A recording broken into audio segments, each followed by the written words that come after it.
Вышедший несколько дней назад экономический ролик был, в общем-то, о том, как государство разбрасывается деньгами во все стороны, смотрит на цифры, в которые эти деньги превратились, и всем рассказывает, как все хорошо и лучше быть не может. Но многие сделали из наших слов совершенно иной вывод. Мол, российское государство преуспевает во всем, за что не возьмется, и всех переигрывает. Война, санкции, изоляция – все ему нипочем. Так может продолжаться сколь угодно долго, и не будет этому ни конца, ни края. Мы не будем пытаться делать вид, что можем досконально разобраться в данных по росту промышленного производства или найма людей на войну. Статистика в России сейчас такова, что многие цифры приходится просто принимать на веру, а скорее не принимать. Зато есть отрасль, которую мы видим каждый день, живем ею каждый день и легко можем оценить усилия, предпринятые в ней государством. Это сфера интернет. Мы знаем, что как минимум 2 года назад, а скорее много раньше, холдингу ВК под командованием сына замглавы администрации президента Владимира Кириенко была поставлена важная задача. Формулировалась она примерно так. Увести с Ютуба столько аудитории, чтобы можно было политически безопасно его заблокировать. В середине апреля 2024 года результат государственных усилий уже вполне можно оценить, опираясь не на умозрительные цифры и не на заявления, а на факты. Что мы сегодня и сделаем.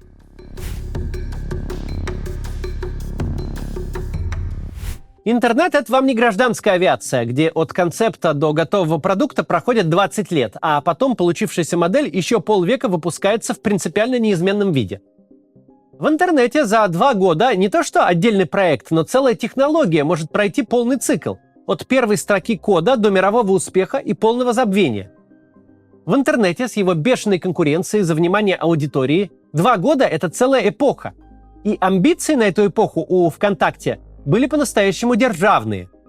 Предполагалось, что продвигать сервисы ВК будут по-настоящему, а не станут в очередной раз за госсчет выводить контрсанкционную породу страуса, держа в уме единственную цель всех участников процесса – разворовывание бюджета. Итак, была поставлена политическая задача – превратить ВКонтакте из полузабытого склада порнухи и пиратской музыки в полноценную замену Ютуба. Ведь Ютуб – это первый канал интернета. Он вещает из каждого утюга. Десятки миллионов граждан смотрят его с утра до вечера. За завтраком с планшета, по пути на работу со смартфона, на работе с компьютера, за ужином по телеку. Ютубом занимают детей, в нем идет политическая дискуссия, по роликам учатся готовить сырники и чинить унитаз. Это источник неподконтрольной информации по охвату аудитории, в разы перекрывающий все, что в панике заблокировали в первый месяц войны. От «Эхо Москвы» и «Фейсбука» до активистских СМИ на 3 сотни читателей. Раздувание ВК до полноценной замены Ютуба не та задача, которую можно завершить тем, что причастные покупают себе по небоскребу в Дубае. Ведь политическое начальство справедливо опасается, что в отсутствии привлекательной альтернативы лишение граждан главной медиаплощадки создаст больше проблем, чем решит.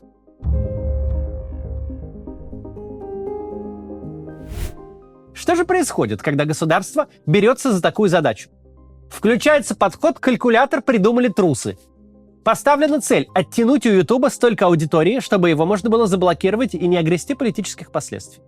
И неважно, какие деньги на это будут потрачены, они так и так утонут в общем вале бессмысленных и безумных трат на войну и изоляцию. К ВКонтакте был подключен безлимитный деньгопровод. Он скупил всех ютубовских звезд, кто только был готов продаться. Стендаперы с ТНТ и Артемий Лебедев пашут теперь в ВК как нелегалы без паспортов. Кочуют из эфира в эфир. Проводятся ультрадорогие пафосные фестивали, где бессменные Гоблин Пучков и пранкеры Вован и Лексус назначаются признанными лидерами мнений, а после вручают друг другу награды. Все происходит ровно так же, как с прочими расходами на изоляцию и импортозамещение. ВКонтакте очень старается показать, что дело поставлено на индустриальные рельсы, что все серьезные люди уже перешли на его платформу, что пользователи вот-вот забросят ставший неактуальным YouTube, и с ним легко можно будет расправиться. Вот только государственнические амбиции плохо бьются с реальными результатами. Большинство контент-мейкеров, кого YouTube сумел к себе затянуть, Лебедев, Гоблин, Стас Васильев, ушли с Ютуба не за лучшей долей и не из-за веры в блестящее будущее площадки. Они пошли в ВК, потому что YouTube их забанил.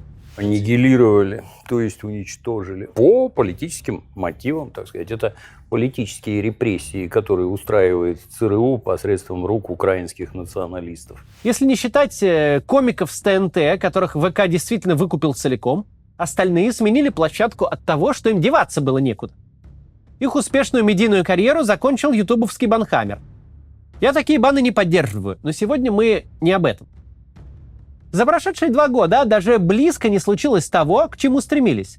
Никакого массового исхода креаторов с Ютуба не произошло. Кто-то в первые недели войны, когда блокировки ждали со дня на день, психанул и сходил в ВК. Но такие люди быстро поняли, что ловить там нечего, и вернулись. Остаются там только от безысходности. Либо с баном от Ютуба, либо с крепостным контрактом. Никакой похожей на Ютуб среды, которая сама порождала бы новый контент, у ВК не родилось. За очень большие деньги, в очень дорогих и масштабных декорациях площадка штампует шоу с ветеранами юморных фронтов, но на этом все.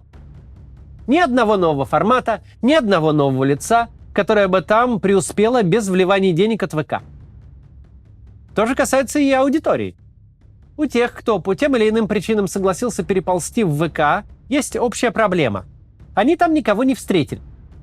В очередной раз оказалось, что недостаточно вкачать деньги в рекламу, чтобы пользователи, роняя портки, рванули с привычной платформы на твой прекрасный импортозамещенный продукт. Можно, конечно, выстроить свои механики так, чтобы запихивать новые шоу в каждую ленту и получать по 1 миллиону просмотров на каждом ролике с новостями Лебедева. Но вот только на этот 1 миллион просмотров будет по 7 тысяч лайков и по 400 комментариев. В Ютубе такие показатели у роликов с просмотрами в районе 100 тысяч, даже поменьше. 400 комментариев все еще плохо даже для 100 тысяч просмотров. Но, по крайней мере, такое хотя бы в теории может быть. Когда под часовым роликом топового автора площадки набирается 400 комментариев, это значит, что топовый автор вещает в пустоту, обращаясь к вымышленным зрителям. Да, шоу снимаются по телевизионным стандартам, как для прайм-тайм Первого канала. Да, Филипп Киркоров отплясывает в комедийном шоу, Владимир Соловьев со Стасом Васильевым вещают круглосуточно, Дмитрий Дибров сидит в одном кадре с Бастой. Да, фестивали и вручение премий проводятся с оскаровским размахом. Все солидно, вопросов нет. Вот только нахер это никому не нужно. Прям даже вот немного обидно за талантливых авторов, решивших, что настала новая жизнь и нужно искать себя в новых обстоятельствах. Чем дальше, тем отчетливее они похожи на обычных бюджетников, которым контракт оплатят, студию построят, но смотреть их никто не станет. 2 года кидались понты, показывались красочные презентации, из администрации президента раздавались обещания сделать ВК полноценной заменой Ютубу. Сегодня вполне однозначно можно сказать только одно. ВК ни на шаг не приблизился к поставленной цели. Как была некогда главная соцсеть страны отмирающей сущностью, так и осталась. Она упустила шанс стать главным мессенджером и главной платформой для самопубликации и дискуссий. Это место занял Telegram. Она напрочь проиграла в деле развлечения публики ТикТоку и Инстаграму, так и не приблизилась к ним по качеству. Несмотря даже на блокировку Инсты и запреты ТикТока постить вообще видосы из России. И, конечно, как она ни была никогда реальным конкурентом Ютубу, так не стала им даже в шутку.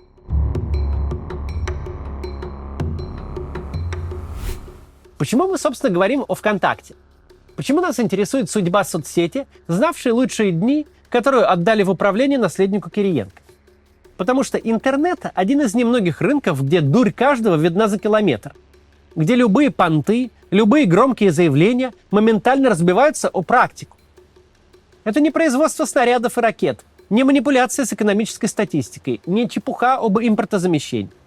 В интернете недостаточно, чтобы на огромную сцену со светодиодными экранами выходили люди и рассказывали, как они вот-вот всех нагнут и порвут. Недостаточно большого селебрити нанять в штат, и сразу все такие: «О, ну надо же, у них целый Артемий Лебедев стал директором по дизайну, наверное, все очень серьезно». В интернете недостаточно производить впечатление и пускать пыль в глаза. И пусть даже российскому государству в этом нет равных, в интернете привычные им манипуляции просто не работают. Тут действительно нужно показывать результат, и его не подделаешь. Если ВК нахер никому не нужен, то он нахер никому не нужен. Это можно увидеть по данным статистики, но люди понимают это и без нее. Девушка в клубе не скажет: «Напиши мне в ВК». Соседи не вешают QR-код в лифте: «Вступайте в ВК-чат нашего дома». никто не раскручивает ВК-группы, чтобы продавать там свои товары и услуги.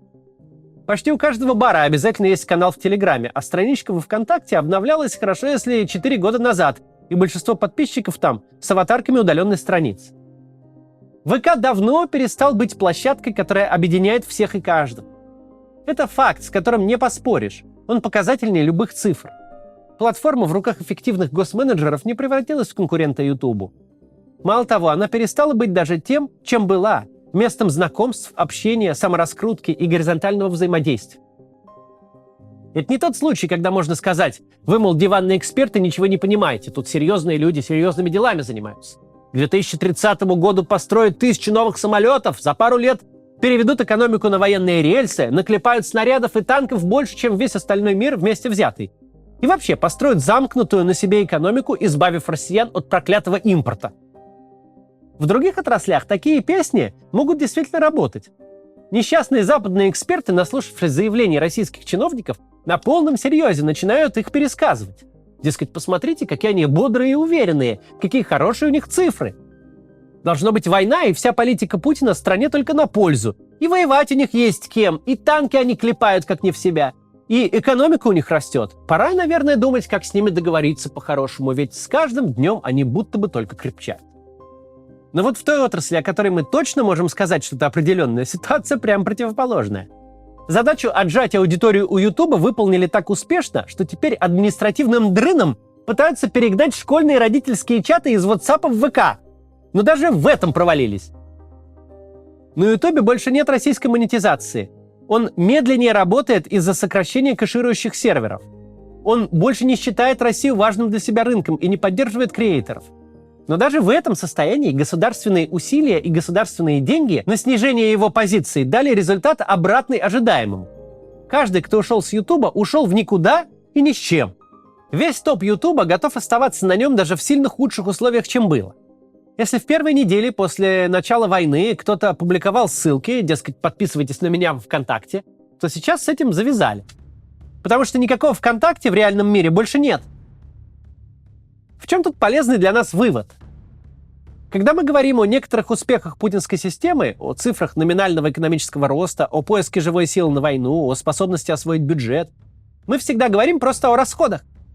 О том, что они получили деньги из нефтяной трубы, а следом заплатили кому-то еще и записали эти деньги в одну из метрик. Но всякий раз, когда от этой системы нужна хоть какая-то эффективность, выясняется, что нет таких денег, за которые произведенные ею вообще хоть кому-то понадобятся. Выясняется, что она не может решить даже такую критическую для нее проблему, как убийство в России Ютуба. Потому что для этого нужно на самом деле добиться успеха, а не объявить о нем. Добиваться успеха они не умеют. Кстати, к разговору об экономистах, в основном западных. Когда нам демонстрируют цифры роста номинального ВВП, стоит помнить простую истину. В нем учитываются потраченные в никуда деньги. Все эти невероятные бабки, что ВК потратил на скупку тех, кто продавался, попадают туда. Сдавший площадь для ВК-феста парк 300-летия Санкт-Петербурга получил кучу денег за организацию мероприятия. Немало денег получила и контора по аренде светодиодных экранов, перед которыми Артемий Лебедев рассказывал об успехах и грандиозных планах ВКонтакте. И каждая из этих сделок дает вклад в номинальный ВВП. Вся эта развеселая свистопляска с ВК прекрасно демонстрирует, насколько цифры ВВП не имеют ничего общего с реальным миром. Насколько государство хвастается не прибылями, не добавленной какой-то стоимостью, а чистым убытком. Дескать, основное наше достижение, что всадить бабла мы можем без счета. Никогда не нужно забывать, что этот фестиваль неслыханной щедрости закончится, как только иссякнут бесплатные деньги. Вот это все мы сегодня посмотрели на примере интернета. До завтра.